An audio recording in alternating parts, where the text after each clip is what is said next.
Hey there guys, welcome to another battle report. This is the third game in our bolt action campaign. I've got the man with the plan here with me. This is Chris McPhee. Hey Chris. Hi, you're right. He's going to be my opponent today, as I'm supposed to be playing Bennett, but he's on holiday in Spain. So Chris is going to stand in for him. And we're going to do scenario 3 in the campaign, which is the mission key positions. So we're going to show you the board. We'll go over the forces and give you a quick synopsis of what the objective is. And then we'll get on with the game and see if the allies can actually pull out a victory from my side of the board. That's probably not good. Alright, so I believe this is the city or the town of St Lambert. And after the last battle where we're basically pushing in towards it, this is now inside the town itself. So you got the standard French town apparently. You've got a church over there, you've got a little inn over there, some barns and farmhouses and things like that, some domestic animals. And we also got 5 objectives. There's one over here by the hotel, there's one here on the crossroads, there's one at the back by the church, there's one in front of the barn, and one over here at the end with these barrels. The scenario is obviously to hold the objectives. So there's 5 objectives. You can capture them with infantry and artillery. And obviously that will prove the winner. But we also have a couple of changes in our forces. So this is my force. This is taken from my list that I used for the campaign. So I've got my LT, I've got my medic, I've got 2 jeeps, one transporting the bazooka team, the other one's got a small LMG team. Then I've got a medium howitzer, a medium mortar, a rangers squad, and then 2 infantry squads and a sniper squad. For this scenario, this is 800 points, and then for this scenario, I get a free Sherman tank. So that's what I've got. None of it has lost any of its abilities or levels. They're all regular, except for the rangers, which are veteran, because that's how they started.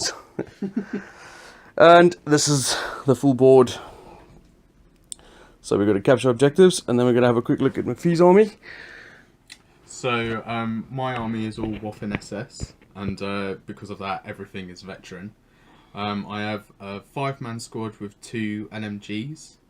My commander, 7 guys with SMGs, and our forward artillery observer, a medium machine gun, and a Puma. And then for this scenario, the Germans get a free Panther or anything of the same equivalent points. So I've gone for a veteran Panzer IV. Okay. So the bonuses for this game as well is if I win, then your morale goes down by 1, right? Yes. And if I destroy the tank as well, it'll go down by a further 2. And it's the same with my tank. If you destroy my tank, No. Because the way that the campaign works is it's sort of the first half is looking at the Germans' morale in terms of just trying to defend. So there's sort of hindrances backwards and forwards depending on what scenario is happening. So in the last scenario, the Germans would have got an increased morale if they had managed to destroy one of your tanks, but in this one it's looking solely at the Germans, and the reduction in morale is greater because it's sort of a little bit further into the campaign. Yeah. And the general fluff behind this is that now we've pushed into the town, the Germans have some forces left behind to basically try and hold the town, but they're on a general retreat at this point. And the Canadian forces, represented by these fine young Americans, are the ones trying to take the town and gain ground. So that's kind of the general gist, isn't it? Yeah, that's basic the gist of it, yeah. So, as we go over it again, there's one objective there. We're playing length, like this way across. Yes, So there's one over there by the barn. There's one on the crossroads, which is always an important area in a town. And then resource areas so that people can resupply and restock. Alright, so we're going to get to it, and we'll be back after the first round. Alright, so this is the end of round 1. Not a lot to talk about on this first turn, hence I didn't film anything interesting, because it was all just advancing onto the board. McPhee chose to use his entire army to come on the board first turn, and I kept some reserves. I've kept both my jeeps and my tank in reserve, and my bazooka teams in one of the jeeps. So I've got on the left flank here, I've got an infantry squad that's run up to the side of the village. I got the LT in the middle of the Ranger squad and that infantry squad, and I've moved him up there mainly so he can use his ability to move the squads up together, as well as the fact that the Rangers have taken the first casualty of the game to that Puma that moved in onto the board, fired its MMG and took out one of the Rangers, as evident by that headless corpse right there. But he's not alone. He's got in support, he's got the tank just behind him. Is that the Puma? That's a Panzer IV, yeah. And then somewhere behind that church is the artillery observer. There he is. Yeah. Alright, so that's what's happening on the left flank. In the center here, I've got my mortar just in behind here because I have a spotter over there. And I've got an infantry squad lined into the edge of the woods with a medic on the left there. And then I've got the howitzer on this side with his spotter just behind this barn house. And then the sniper inside. So that's where my deployment or my first waves have gone. And then down there by the Germans' left flank or my right flank as you're looking at it. The 5-man squad with 2 LMGs and the 7-man SMG squad with my lieutenant behind and my MMG ready to sort of lay down some covering fire around this arc here.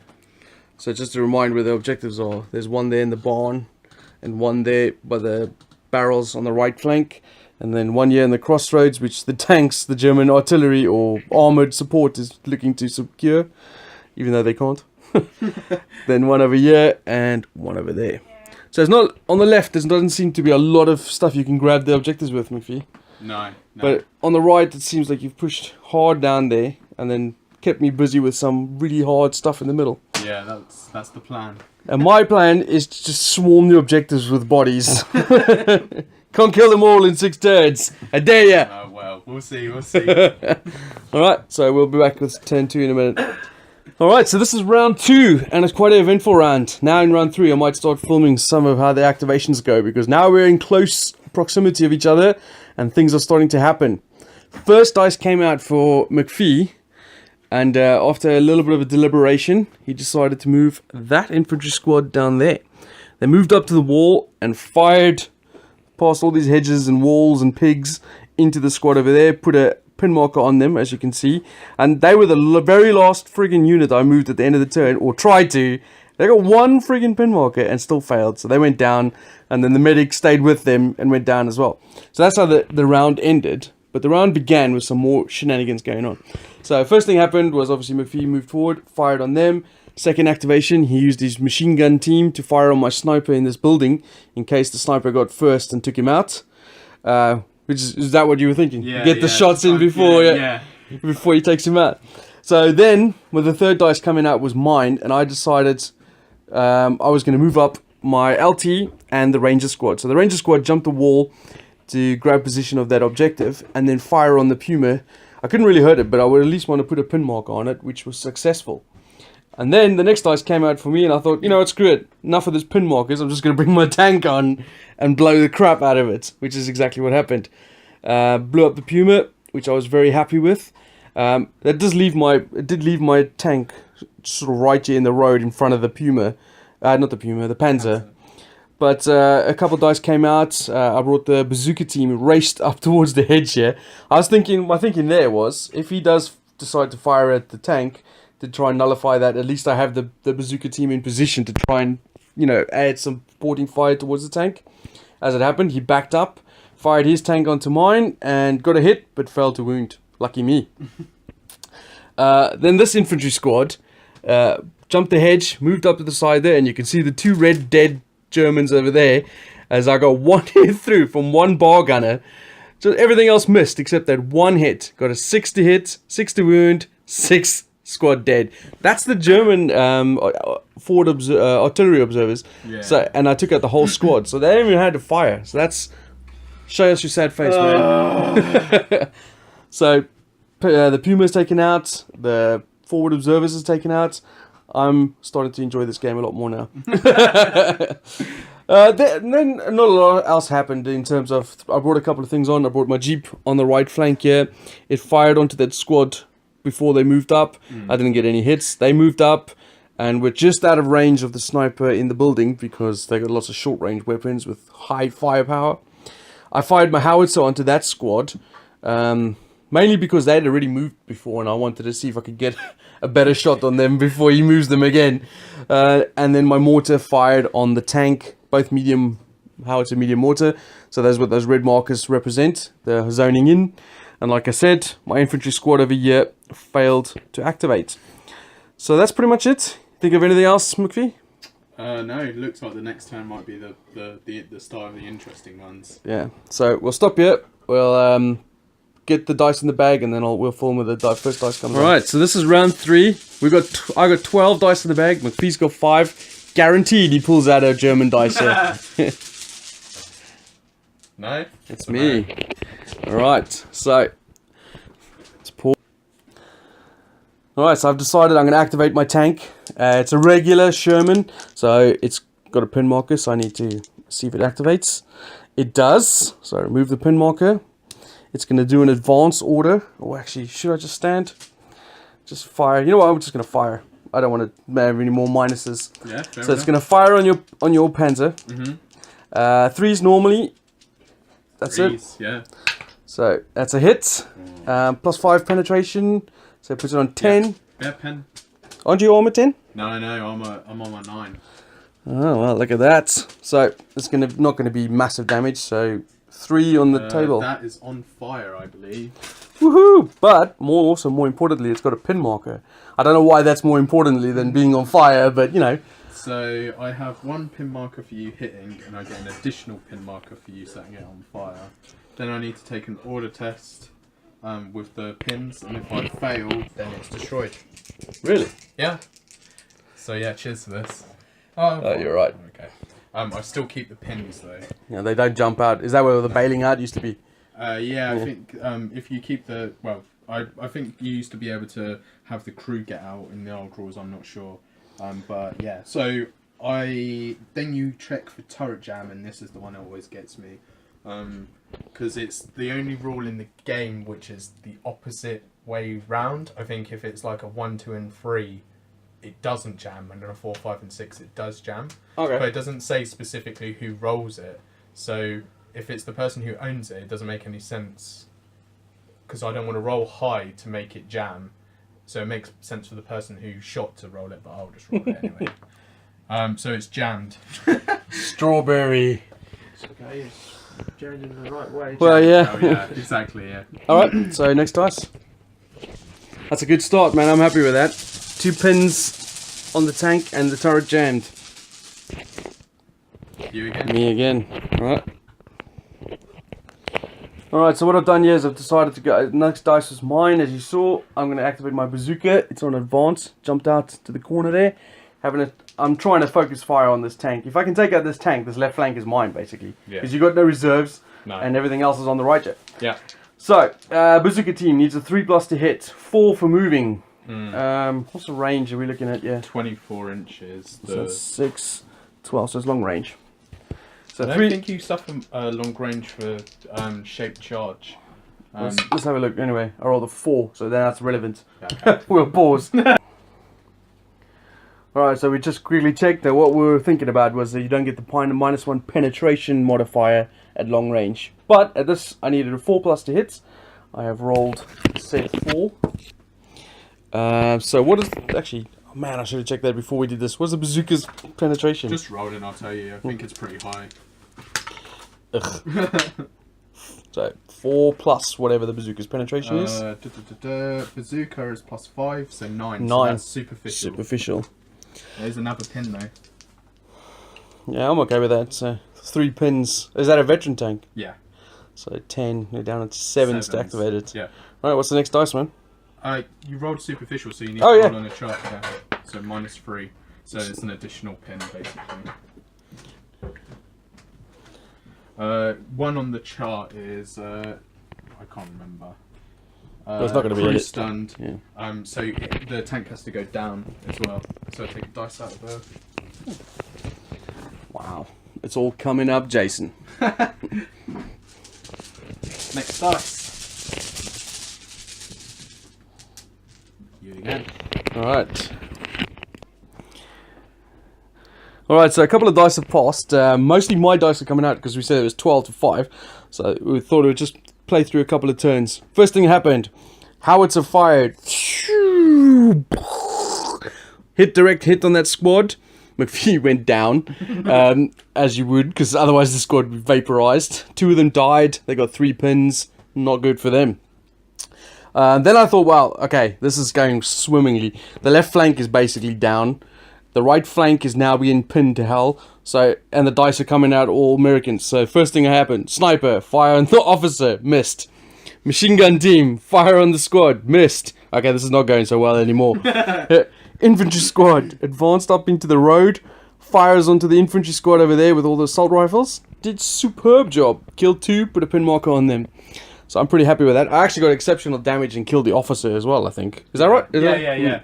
By mate, I used the German rule in on 4+. Someone else becomes the NCO, so no real effect really. And now finally, McPhee has got a dice. yes. The Holy Grail. So what are you going to do? I think I'm going to activate my commander. He's going to then activate these guys as well. Yeah. Just for interest's sake, in this particular campaign, the Germans don't have the Blitzkrieg rule, which allows them to move an additional unit. Yeah. Because in this campaign, it's representing them falling back rather than attacking. Yes, exactly. So these guys are going to run, and they're going to try and run up to this building here. Is this your officer? Yeah.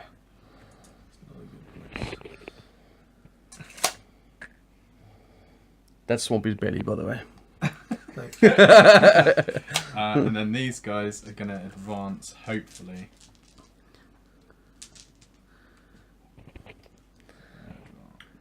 Oh man, maybe you should have done them. Oh, you couldn't have.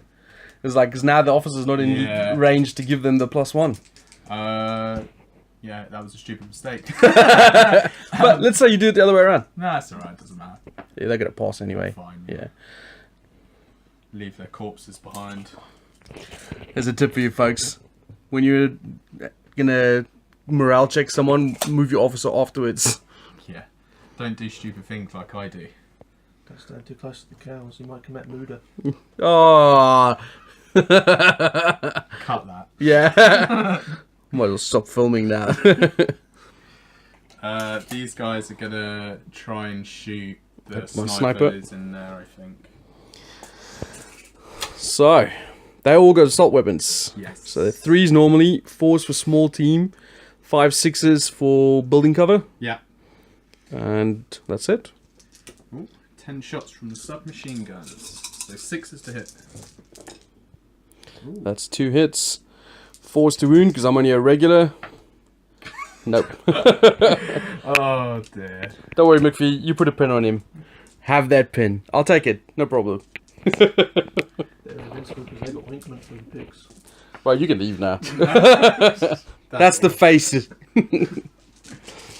Right. Face of disappointment. What am I going to do with my next dice?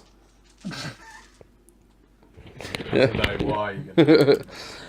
Right. So the things I have left to do, everything on the right here is pretty much moved. I moved up the medic, by the way, before we filmed. And just in case he was going to fire on this squad, I thought it might as well use the medic's ability. That's why he's there. But he didn't. He was going for the sniper because he hates that sniper. So the only thing I've got left is my ranger squad on the left here, my officer, and that other infantry squad over there. Have you got any more dice left? Oh, your machine gun team. My machine gun team, that's it. And what else? Oh, I've got my jeep as well, which I'm not going to do anything. So, pretty much, there's not really much else that you can film for this turn. So, we'll end cap what happened at the end of this turn in a second, because it's going to be pretty lame. I'm just going to rush the objectives on this side, and he's going to fire his machine gun team probably at my sniper. Is that what you're going to fire at? No. Even if you're going to fire at my jeep. I'm going to fire at something else. Alright, we'll see. Right, so that was really quick. Nice end. The Rangers went down because they're on the objective already. My officer ran from that position to there. He's just trying to get to the right flank to help support there. These guys ran up to the wall because you can't run over walls. So they're heading towards that objective by the church. And my jeep was the other dice I had, which went down. That's all the stuff I did on my side. And as predicted, McPhee fired on my jeep. He got a hit through, but fell to wound, so it's just pin. So at the end of turn 3, I have 1 objective, Yes. and you have No. 0. So I'm leading 1-0 at this point. Although I think it's safe to say I'm doing all right. Yeah, I think so too, mate. Yeah. I think it's going okay. All right, so we're going to go to turn 4. We obviously, he can't call it because we have to, although he's proxying for Bennett, yeah, so it can't really affect your roster. No. It still can affect my roster if he causes any casualties on me and stuff like that. So we have to carry on till the end of the game. So next turn we go. All right, so this is the end of turn 4. We didn't film any during the turn because this game is coming to a close pretty quickly. As you can imagine, with me having 12 dice and McPhee only having 5, things went my way pretty quickly.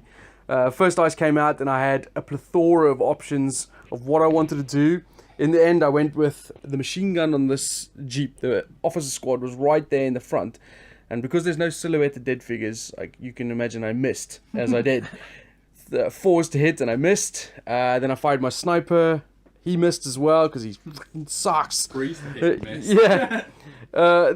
These guys over here did sterling job. They advanced a little bit closer, fired on that infantry squad there with all their assault rifles, and brutalized them. All 5 dead from this one squad. It was awesome. Some superb shooting boys.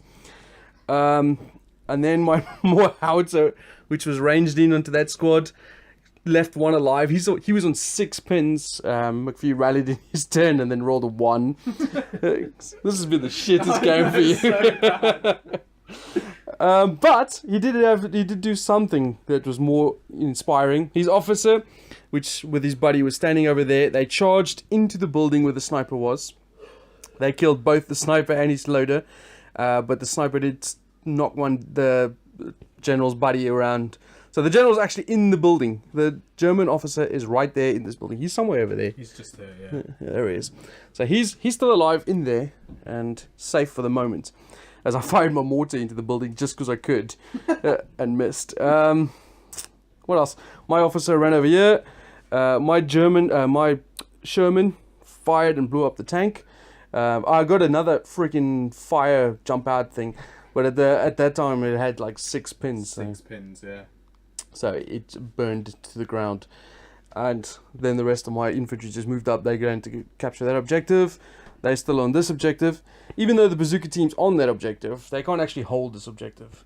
Because you need infantry or artillery to do it. I should have actually moved my officer there. Where is he going? Go back there! And that's pretty much it. So that's the end of round 4. And as you can imagine, this game's going south for the Germans pretty quickly. Yeah, pretty quick. They've got 1 guy in there, 1 guy over there, and the machine gun team. Yeah. Oh, the machine gun team killed these 2 guys over here. Yeah. I dared McPhee to shoot them so I could use my medic. And I rolled a 3 and a 4. And then I forgot he only had a pistol. As I hadn't activated him, I wanted to move him there just to insult the injury to shoot that guy over there. But then I realised pistols only have a 6-inch range. I just remembered medics, I think, have that special rule called the Geneva Convention, so I don't think they're actually allowed to shoot. He's Rambo, man. He don't mind. I just remembered that. Of course, if I did that, McPhee would leave. So, so that's the end of turn 4. We're gonna go to turn 5 now, and I'm just gonna kick some more puppies. Oh, it's such a chore for you. All right, so this is the end of turn 5 and the end of the game as McPhee's gone home. I might as well have not turned up. Yeah, this was absolutely brutal. I finished it off pretty quickly. My turn, my infantry squad charged the building, cut down the officer in there. Howitzer fired onto that lone guy over there and took him out. That left McPhee with 1 action left, which is that guy over there. He actually drew that dice out as well. Fired on my Jeep and missed, just to add insult to injury. I then returned fired with my Jeep and killed one. And also I think, was it this turn or last turn? Last turn. Got the Panzer, yeah. So we finished off the turn. The rest of the turn, I just grabbed some objectives where I could. So I got this one over here in the hotel or the inn. Those guys have got that one over there. The officer came to claim this one, and then that one is unclaimed over there, and this one is unclaimed, even though I have an infantry squad nearby. But even still, that doesn't really matter. That's success for the Americans or Allies. Yep. 3-0, and the Germans have been defeated. And I'm holding up the end for this round. Yeah, you are, yeah. Because you defeated, who did you beat? John. You beat John in your round. Yeah, I played and John. Yeah, Glenn beat D. yeah. So the Allies basically won round 3, 2-1. No, Allies, Axis. Yeah. So we got we would have moved the tracker 2 because we won each of our games. So we didn't have anything that we could have in the game that would affect us. So by me winning, we moved it 1, and then by Glenn. I think actually Glenn might have lost. You know. I can't remember, but I think Glenn. We'll go check the group. Yeah, we'll check the group. Yeah, but I think Glenn. If Glenn won, that would have moved it 2. However, you've won this game and you've killed the tank, so actually you've moved it 3 down. 3 down. So overall, it's essentially an ally win for this week in the campaign, which is quite interesting as we move forward. Well, there you go, Dean John. I finally did something. As I lost the first round. Well, we did the big game where the Allies lost. Yeah. Second round, I lost to Bennett, even though I murdered his army. And now this is the third game, and then the fourth game's coming up soon. How many games overall is there? 7 altogether, I think.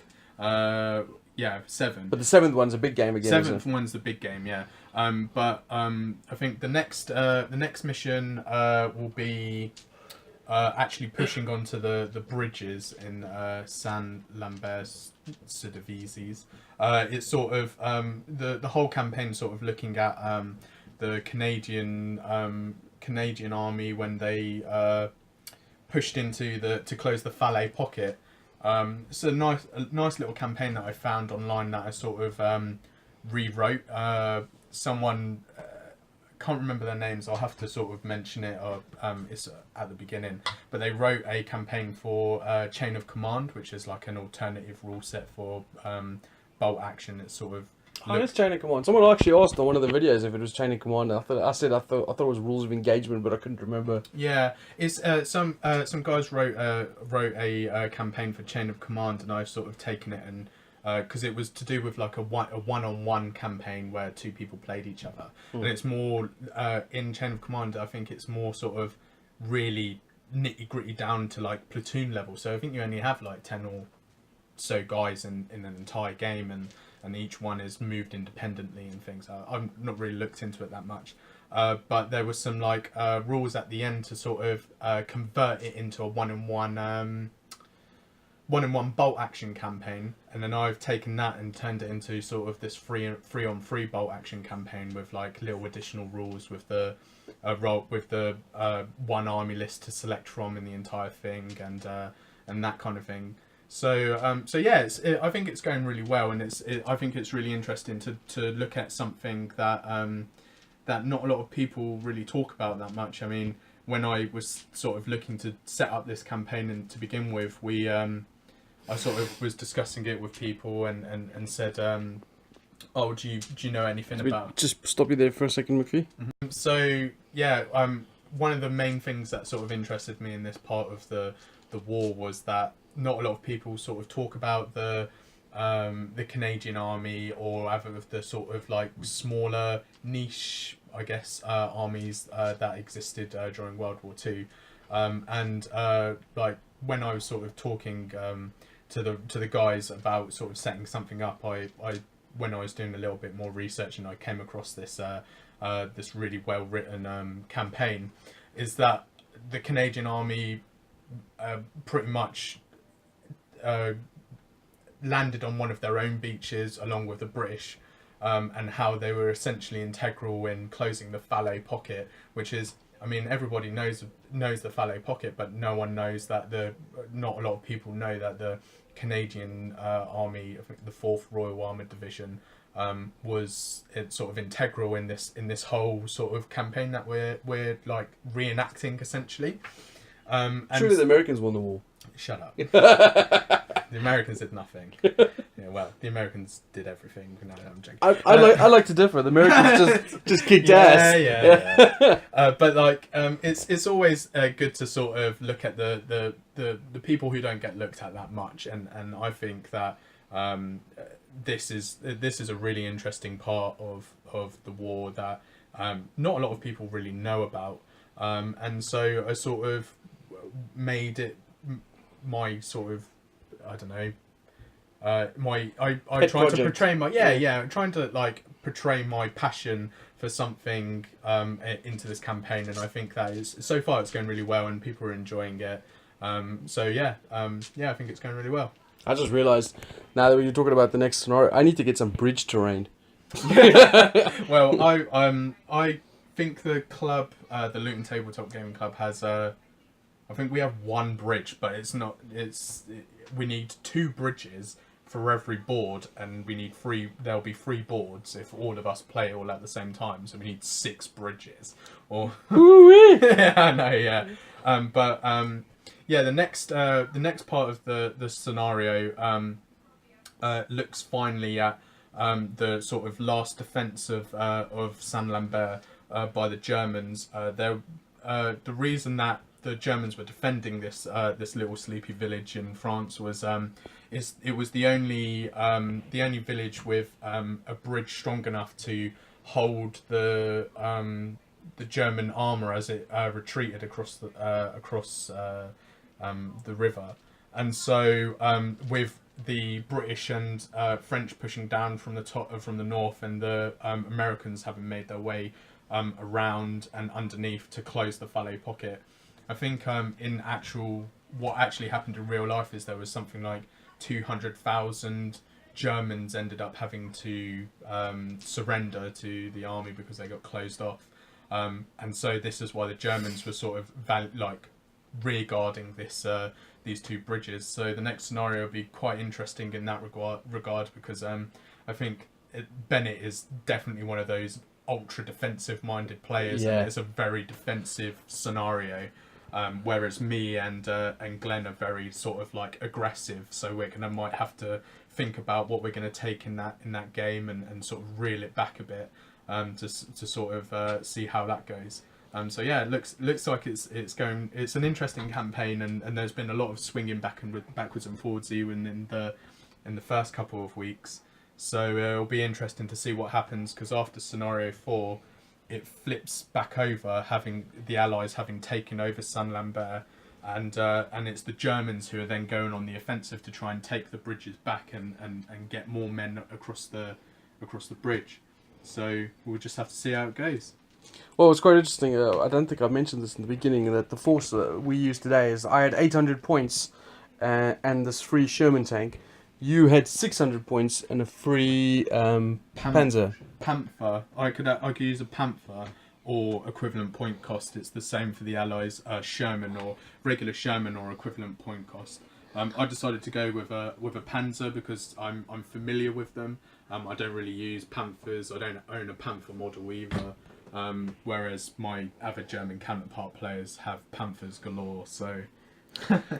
So it basically represents that I had 1,000 roughly points and you had basically roughly an 800 points. Yeah. So that keeping in mind that when you're looking at how the game turned out, because I was 200 points up, but that's represented or trying to represent the Allies pushing hard at the Germans while they're being defensive.